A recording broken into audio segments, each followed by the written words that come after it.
Inshuti bakunzi b'ikiganiro ubuzima bufite intego, turashuje muri kino gitondo dushima Imana ko iduhaye kuramuka, dushima Imana ko iduhaye ubuzima muri iki gitondo. Imana ishimwe cyane, turagushima Imana. Imana turagushimiye ko udukunda, turagushimiye ko utwitaho ku manywa na nijoro, buri munsi ukaduha ubuzima.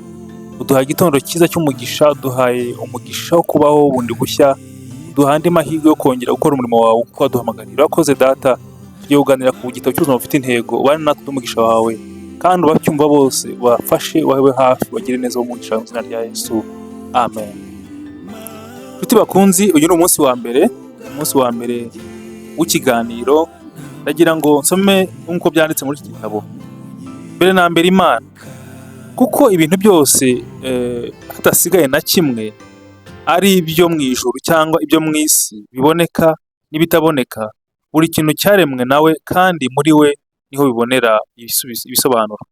Uretse wemeye ko hariho iyo tubona mu magambo ari mu nzandiko z'Abakolosayi igice cya mbere 16.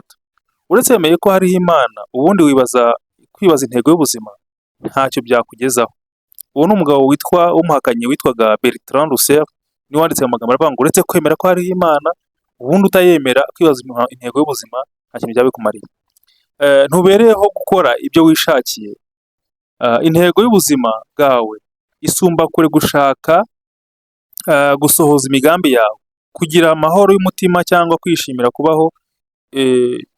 Isumba kure kandi umuryango wawe, imirimo ukora cyangwa ibyifuzo byawe n'ibyo wimirije imbere byose. Niba ushaka kumenya icyatumye uri ku isi, ugomba gutangirira ku Mana.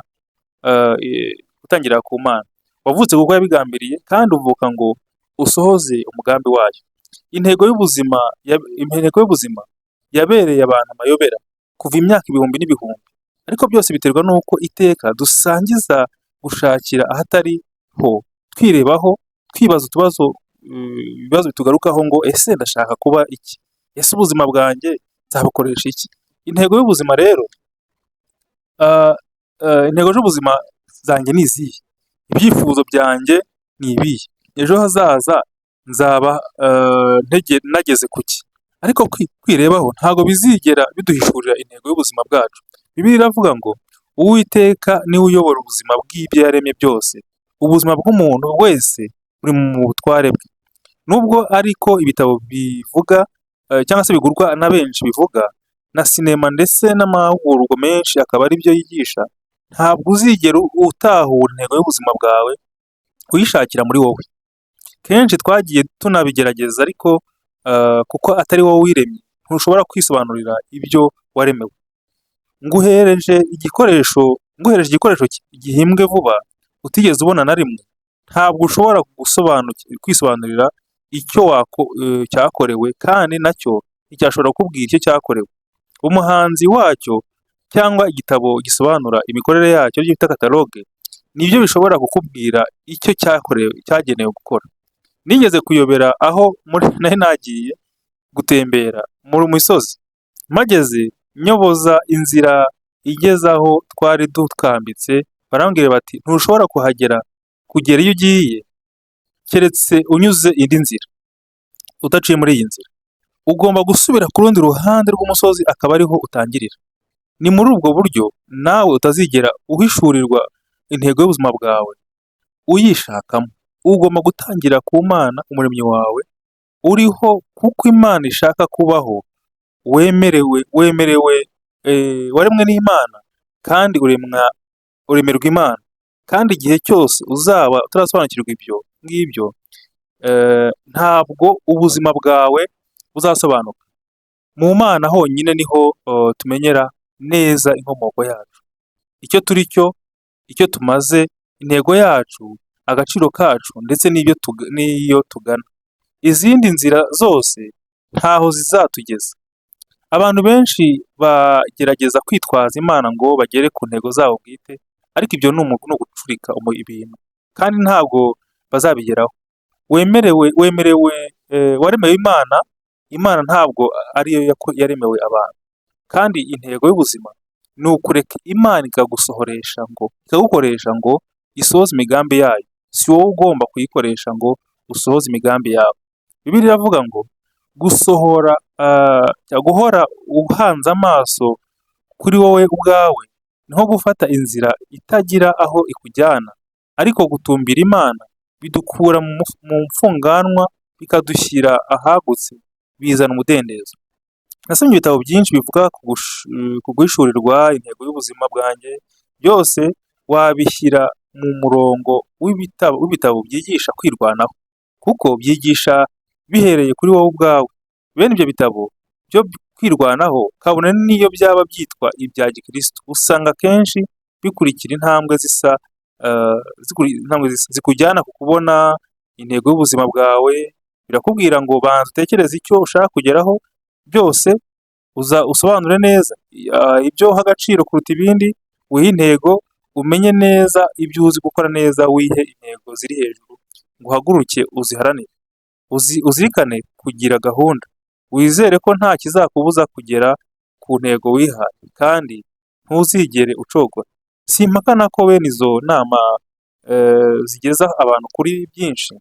Intego yose wihaye mu buzima ushobora kuyigeraho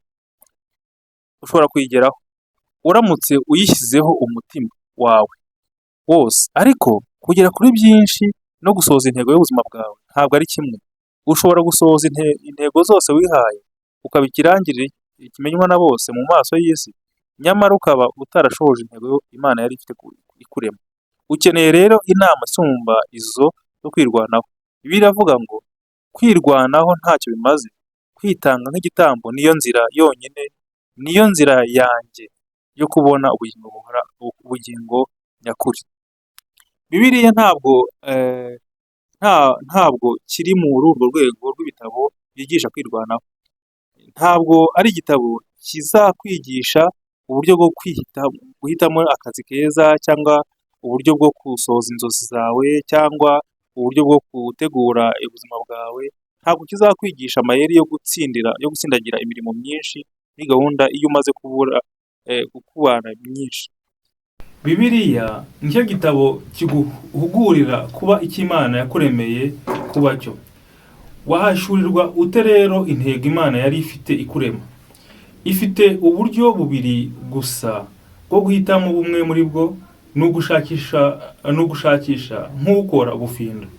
Icyo ni cyo abantu benshi bahitamo, baracikiriza bagafora, cyangwa se baracishiriza bagafora, bakajya impaka. Iyo abantu bavuga ngo njye numvaga ubuzima ari ukugira gutya cyangwa kuriya, baba bashaka kuvuga ngo ibyo nibyo nagerageje gukekeranya, ntacyo nsize inyuma. Imyaka ibihumbi n'ibihumbi abahanga mu gutekereza bagiye impaka, ndetse bagerageza gushaka ibisobanuro by'ubuzima. Ubuhanga mu gutekereza ni ngombwa kandi bufite umumaro wabyo, ariko iyo bigeze mu gutahura intego z'ubuzima, nta bahanga baminuje baba bashakisha. Dr. Hugh Moorhead, umwarimu w'ubuhanga mu gutekereza muri kaminuza ya Illinois y'Amajyaruguru, yigeze kwandika yandikira abanyabwenge barimo abahanga mu gutekereza, abashakashatsi, abanditsi n'abandi bantu b'intiti. Arababaza ati, mubona intego y'ubuzima ari iyihe? Nyuma za kwandika iki gitabo, ibisubizo bagiye bamuha, bamwe bari bagerageje gucishiriza uko babyumva, abandi bamwemerera ko ubundi batari barigeze babitekereza, ariko ko bahinga igisubizo ubuzima bakabuha intego. Abandi bamubwiza ukuri ko nta gisubizo bo bafite. Benshi muri bo muri abanyabwenge bashyizeho akarusho ko gusaba Moorhead kubandikira ibisubizo, abasubiza akababwira niba barashoboye kubona intego y'ubuzima. Imana ishimwe ko hari ikindi gisubizo kitari ugushakisha. Agaciro n'intego y'ubuzima, igisubizo kibonerwa mu guhishurirwa. Dushobora gushakira.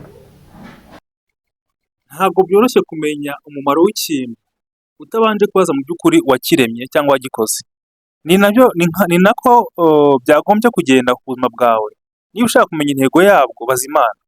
Ntabwo Imana yadushyize mu rujijo n'umwijima ngo duhore twibaza kandi dushakisha mu mwijima, ngo duhore twibaza kandi dushakisha.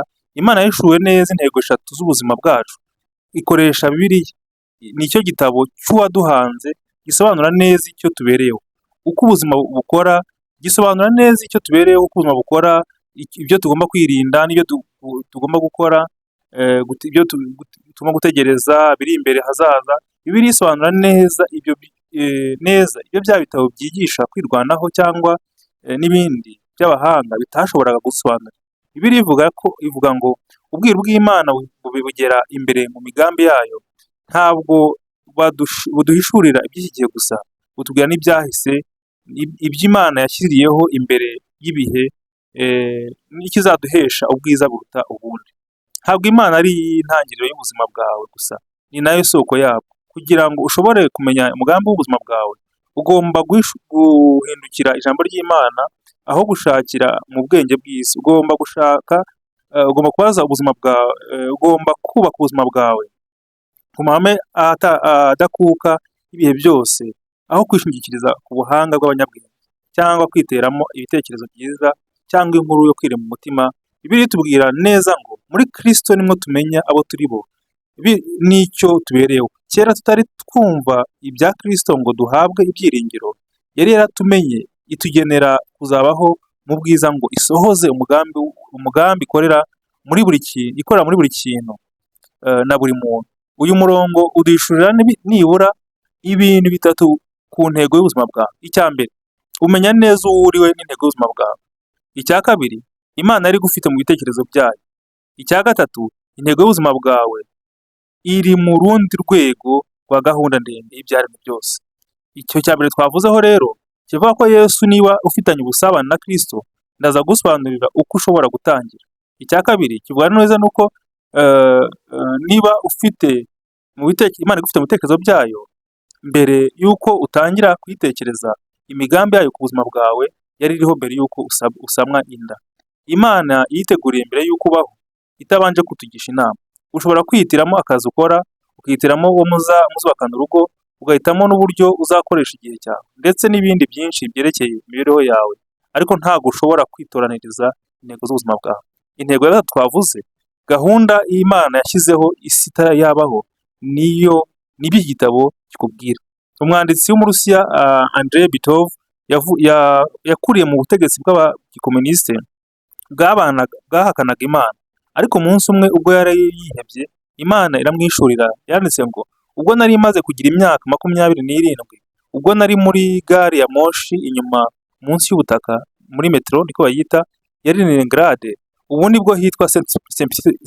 Petersburg, nafashwe n'ubwihebe burenze urugero.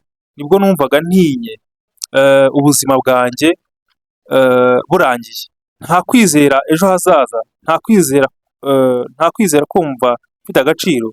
Ngiye kumva ntumva aho ntazi aho biturutse, numva amagambo anje mu mutwe ngo ubuzima budafite Imana ntibushobora kugira agaciro. Uko nagatangaye, ntangira kugenda nsubira muri ayo magambo, numva ayo magambo ampindukiye nk'urwego runzamura ahantu muri gare ya moshi, rubavana muri gare ya moshi rubajyana hanze, nyazamukiraho mpita ninjira mu mucyo w'Imana. Nawe ushobora kuba wumvaga uri mu mwijima mwinshi, utazi intego y'ubuzima bwawe. Ishime unezerwe kuko uri hafi kwinjira mu mucyo. Imana ishimwe cyane kubw'uyu munsi, kandi ndagira ngo iri jambo wumvishije cyangwa igitabo cy'ubuzima ufite intego, utangire kugira ubundi buzima bushya. Ubone urwego nawe uri kuva naho wari uri, maze ubone ubundi buzima bushya ku yindi shusho y'ubuzima, ku yindi paje y'ubuzima bw'uyu munsi. Reka rero dusengane wibaza ngo mbese mu byo nubwo hari byinshi bigurura hirya no hino, nakora iki ngo mpore niyibutsa ubuzima nyakuri, ariko ari ukuberaho Imana, ko ari ukuberaho Imana aho kuberaho kwinezeza. Twese Imana tugire neza.